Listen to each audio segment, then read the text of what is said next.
au manoir de Kéranglaz. Elle est couchée en son lit clos.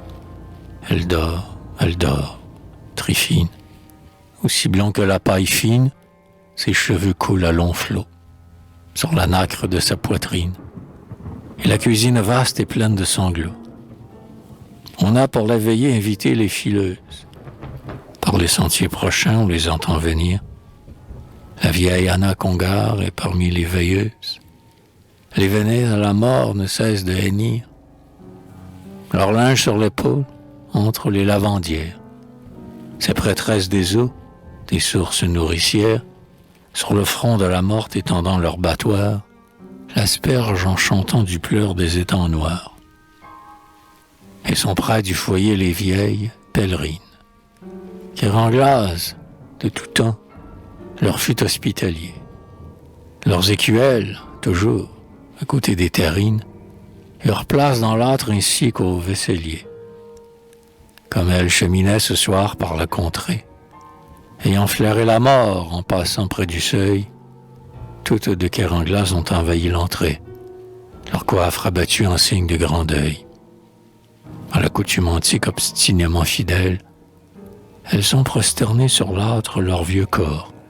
Puis, d'un ton primitif et sauvage, une d'elles, en l'honneur de la morte, a dit le chant des morts.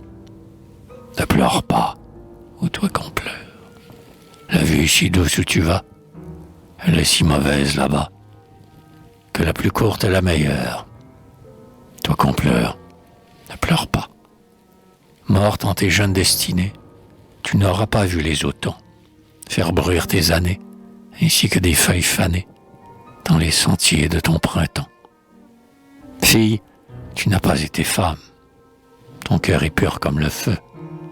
Tu n'as qu'à voler jusqu'à Dieu, sur l'aile blanche de ton âme. Péché d'enfant paye si peu. Tryphine a dans ses doigts un chapelet d'ébène. Sous l'ombre de ses cils qui semblent s'allonger, son regard clos à peine, le long des rideaux blancs suit le songe léger, que, vivant, ses yeux clairs se plurent à songer.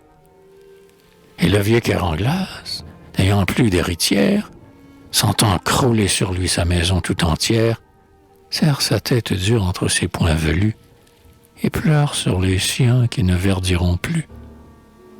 La vieille Anna Congar, parmi les vieilles femmes, s'est mise à chevrotter la prière des âmes.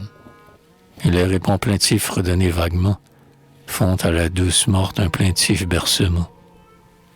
Et, dans le ciel, des voix s'éveillent par centaines, et l'on entend frémir des musiques lointaines.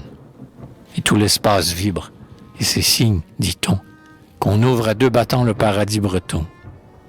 Le firmament en fleurs est comme un pommier rose, et l'aube s'est levée, et la veillée est close.